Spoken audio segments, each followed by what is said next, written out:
This is Cardboard Convos, the podcast where trading card expert Tony Reed breaks down the world of buying, selling, and trading cards.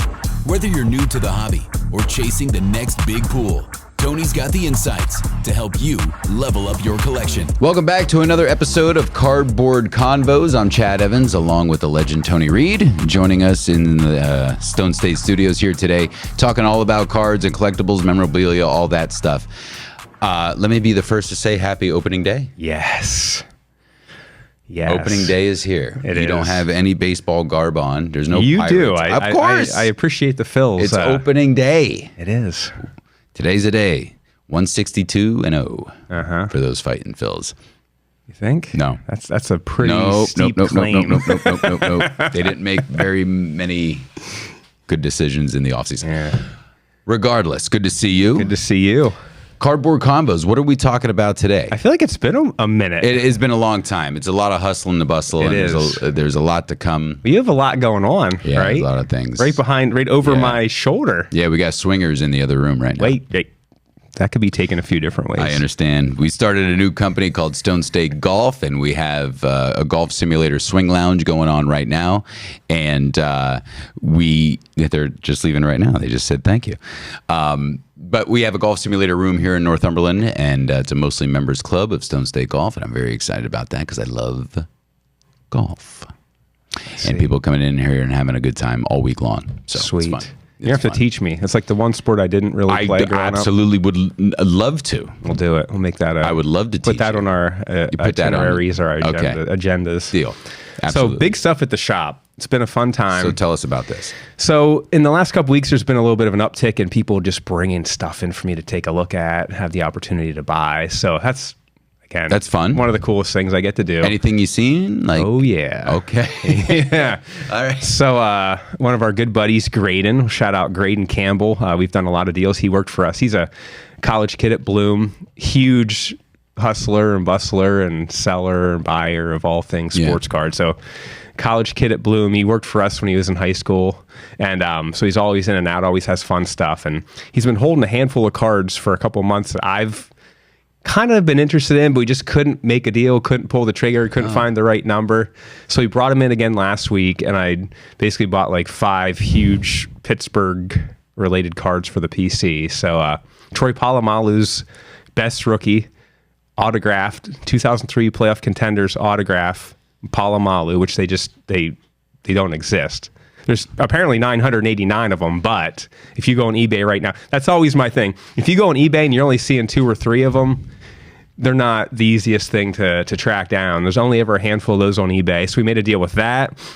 I got a really nice 24 Paul Skeens Topps Chrome Sapphire numbered to 50, which is like a nice solid $500 card. It's like my nice Skeens card. Another Skeens card, which I already have up for sale. And this guy right here. Where should I hold this? Right here? That bad boy right there? Konnor Griffin. If you can see that, it's a 2024 Bowman Draft, Konnor Griffin. It's a Chrome Prospect Purple Refractor autograph. So numbered out of 250. So being a Pirates fan, I'm not buying prospects 9 times out of 10. You know me. If I'm buying someone, it's too much of a risk. It's a Hall of Famer. It's a Shot legend. in the dark. Yes, all those things. Right. So I'm usually buying the more sure thing, at least for my PC. I try not to buy into the hype and all that, right? But this kid is literally the #1 prospect in all of baseball. Last year, he was named Baseball America Minor League Player of the Year. 5-tool, big shortstop, can do it all. So honestly, it's a little intoxicating, right? Like if you're a Pirates fan that walks in the store and he's the hottest thing going, you're like, maybe I take a chance this time around. So I did. I took a chance on that. And again, that's where I have a PC or I have a box of stuff that I'm flipping to try and make a buck to add something to my PC. And that one, I'm not sure I want to put it yet. It's almost like a hold for me right now because in spring training, we all know spring training is spring training. Going in, it's like, okay, #1 prospect, right? 19 years old. If he makes the opening day roster, he'll be the first guy since Juan Soto to be on an opening day roster as a teenager. If he's in the starting lineup, he's going to be the first guy since Ken Griffey Jr. to be in an opening day starting lineup as a teenager. So you see this kid, you start hearing those names, like you can't help but get a little hyped about it, right? For sure. So I'm like, that's fun. All right. So I bought it. It's a hold right now. When spring training ended, he actually got optioned down to AAA Indianapolis. So he's not on the roster to start the season. Early on, I think it was like February 24th, they were playing the Red Sox, and he hit 2 moonshots, right? Just absolute moonshots. So, of course, the collectibles community, the collectible community is like, give me Konnor Griffin, you know? So, but then by the time spring training ended, he's batting like $180.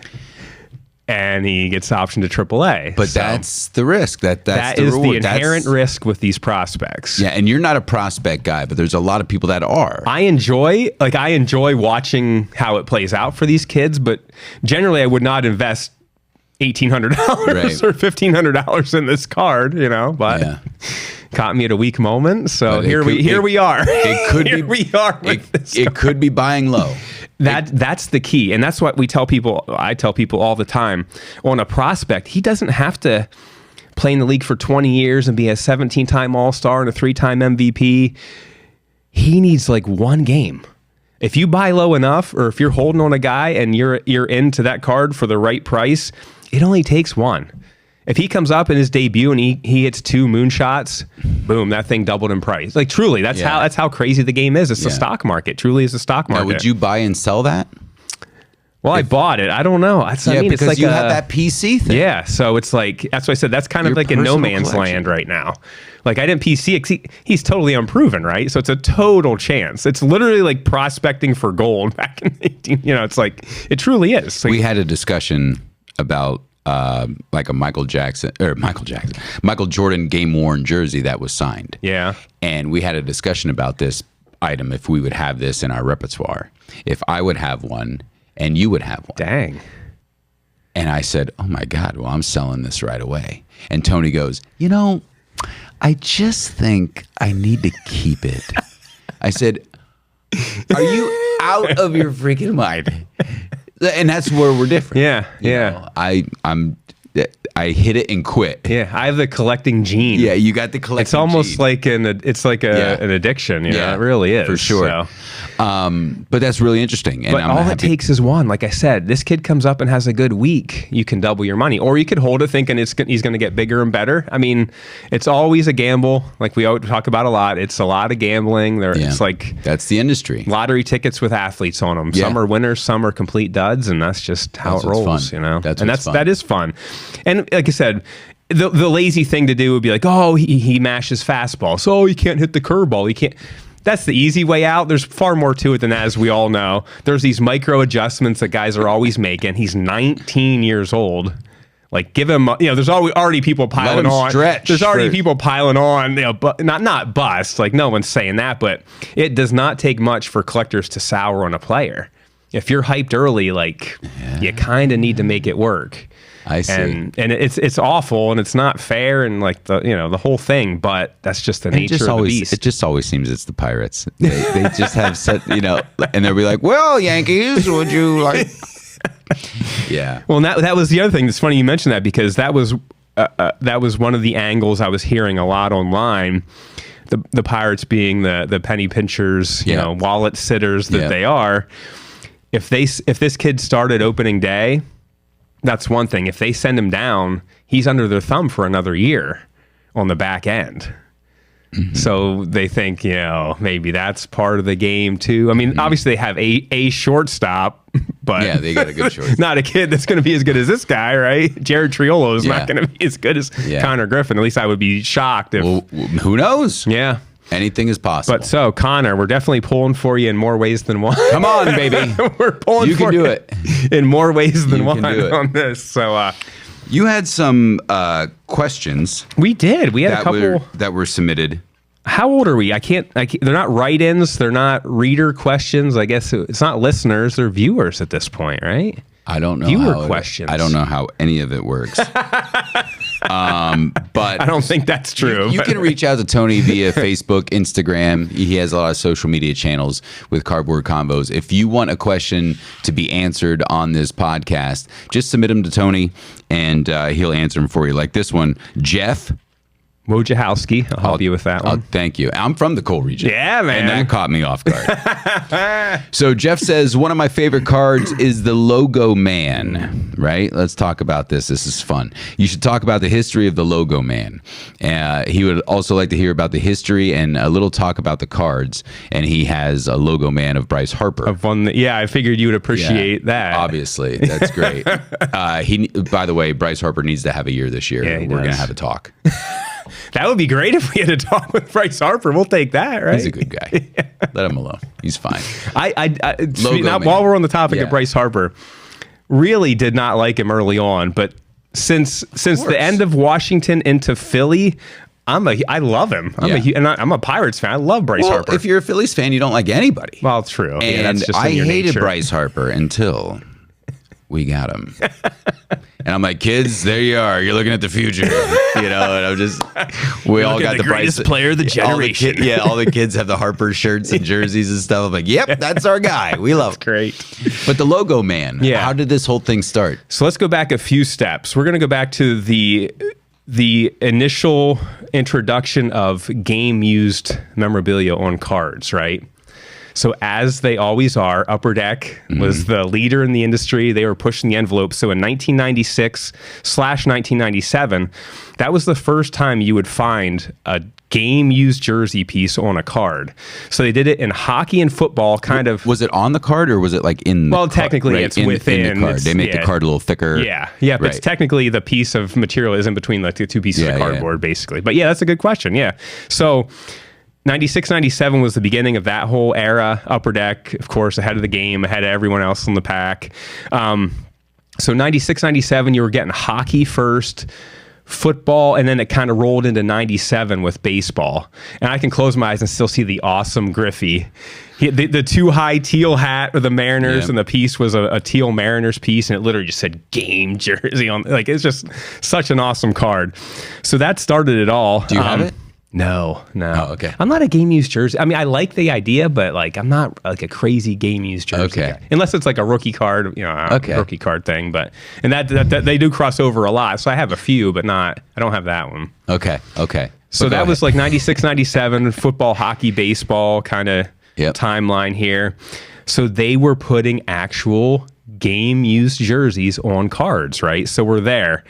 Again, mind-blowing, groundbreaking, and all of those cards, even initially, like mid-90s, they were like inserted, we're talking like 1 in 800 packs.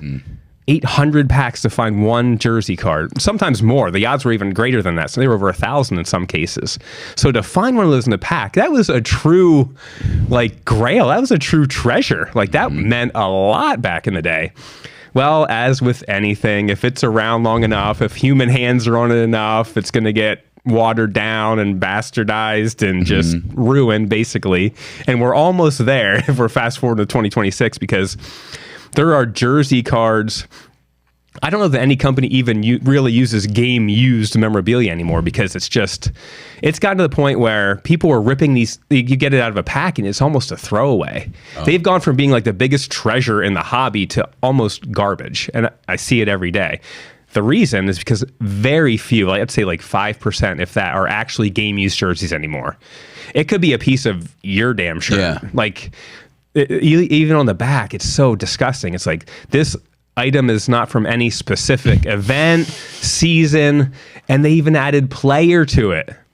You could have a Bryce Harper, jersey card, and he never even saw the item, the garment. It's just it's a napkin. They call them napkins anymore. It's just a piece of fabric. So it's all watered down. So we've gone from the coolest thing ever to literal garbage.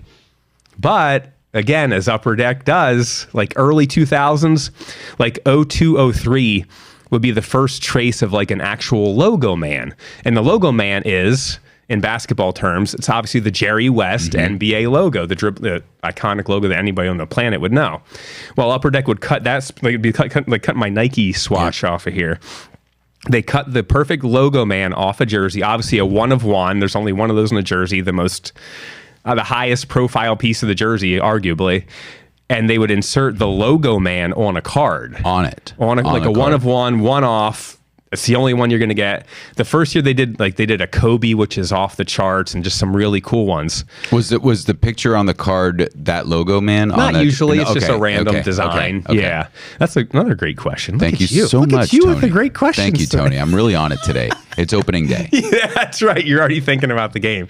So they start in 02, 03, 03, 04. Upper Deck released a product called Exquisite, which was the highest of the high end. Back then it was like couple $1,000 a box, which was unheard of. Now you're paying $1,000 for a score. Like it's so crazy. Anyhow, neither here nor there. 03, 04 was LeBron's rookie year, of course. That's LeBron's greatest card. It was 03, 04 Exquisite rookie. Anyhow, so that product was kind of on its own tier, it's upper echelon. And they started doing Logomans heavier. Like there were more and more of them. Like there was like guys that had their own Logoman. They had duels where they took two different players. Logoman, so one of one off, same card and autographed. So they are some of the biggest, most valuable pieces in the hobby by a mile a lot of times. So before we get into some prices that might blow you away a little bit, again, that was successful. So what happens? Topps does it. Panini does it. Unlicensed companies try to do it if they can get a jersey and get the Logoman off it. But anyhow, so it's been watered down a tad, but it's still the early ones are off the charts. Like they're the price of like the GDPs of some states. Like they're just off the charts. But there are more accessible ones and more affordable ones. But it still remains like one of the highlights of the hobby. So Logomans are a big deal for Talk sure. about the pricing. You were talking a little bit before we started recording about there's a Kobe and a Jordan. So we mentioned the 03, 04 Exquisite. There's a dual Logoman Kobe Jordan sold for $3 million. $3 million. For a Kobe Jordan dual out of that 03, 04 Exquisite, an 03, 04 Exquisite dual Logoman Kobe Jordan, $3 million. My God. Mm-hmm. That's not even the best. I don't of have it. that one. No. Do you have you that sure? one? No, I don't. So there's a 07, 08 Exquisite dual Logoman autograph Jordan Kobe 101.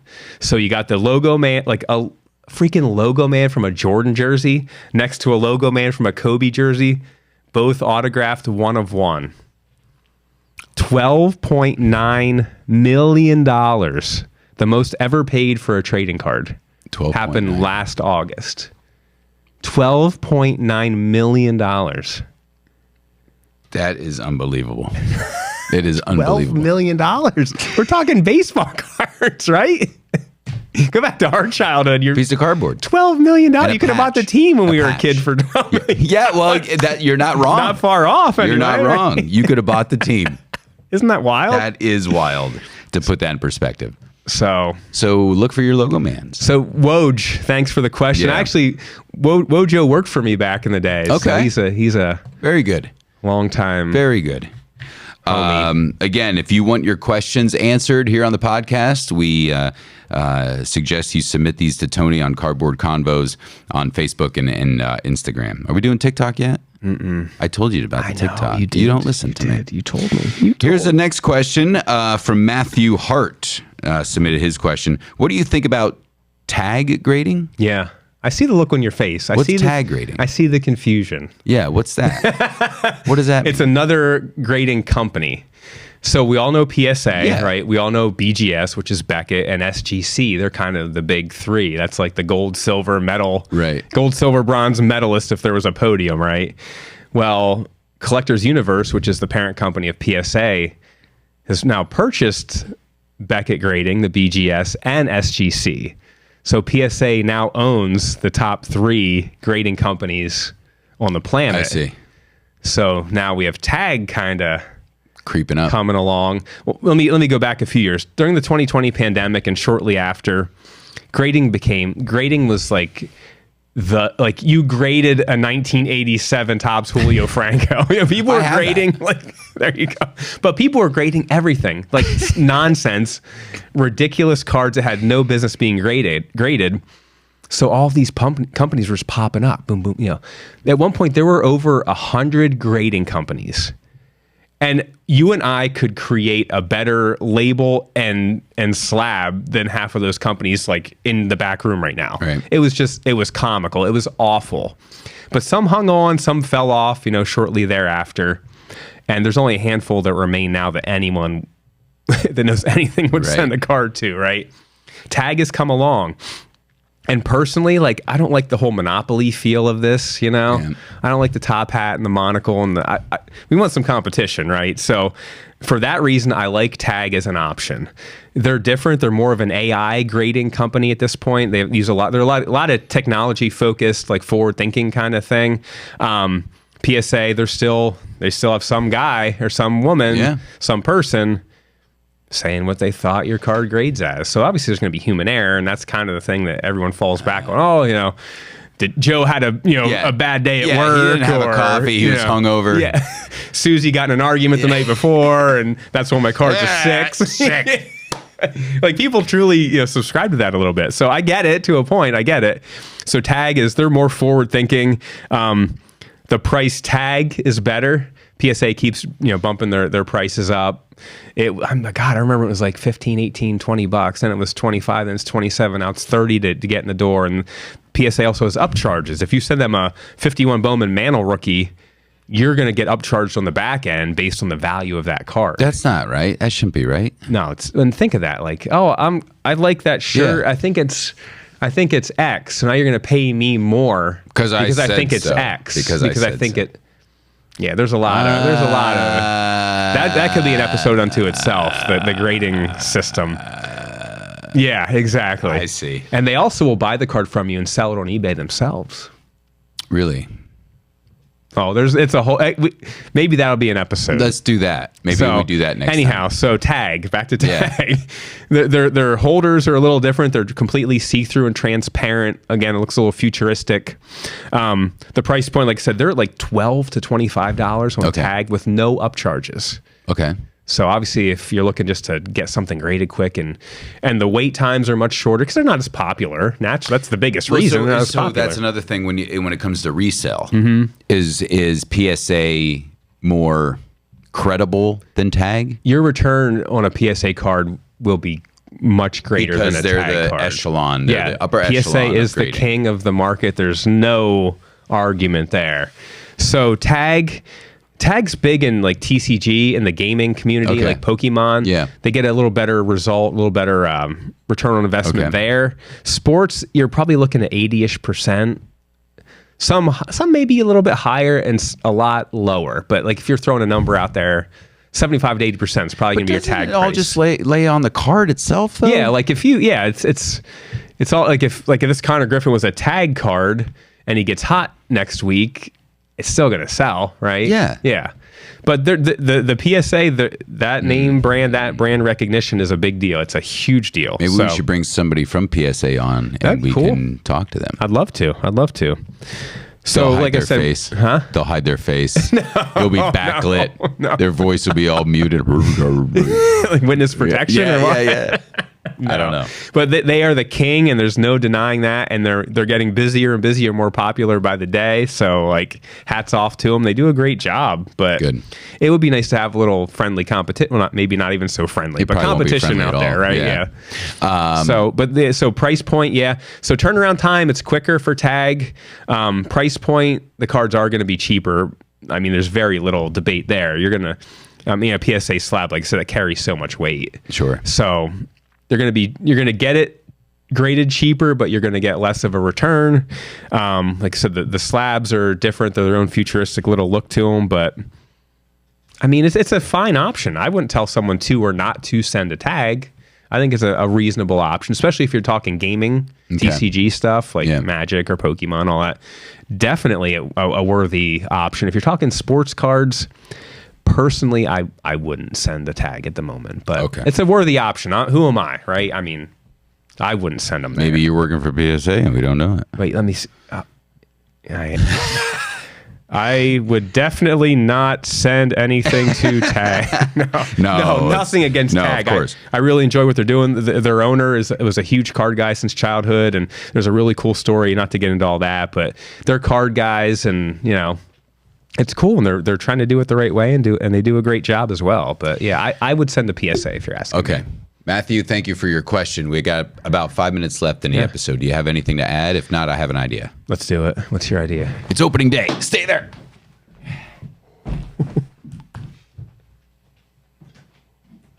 Oh, I like where this is going. All right. Hang on. We're gonna rip some packs. Yeah. Okay. You got to pull a Philly. I got to pull a Pirate. All right. You cool with that? Yeah. Here we go. We're going to rip our wax. 88 Topps 88. baseball. No, you got to go all the way down to the bottom. Do it. Come on. I'm going for Schmitty. Pirates. He's going for. Oh! What do we got? There you go. There's your Pirate. That's a good sign. Bonds and Bonilla. Heck yeah, right off the bat. Vicente Palacios. Do you want my gum? I'll eat the gum. You know that. There you go. I got Chris James. Chris James. Ozzie Smith. But man, to flip it, to cut the deck and be the Pirates leaders, that's a good sign, man. Vicente Palacios pitched a handful of games when I was a kid for sure. Remember What that do we name? got? There you go. There's your dude. Slick. Andy I Van got him Slyke. for you. That's for you. Man, it's a Pirates day. Look It at is that. a Pirates day. Love it. Oh, this is wild. Rick Sutcliffe. Sut, nice. Dude, he was something.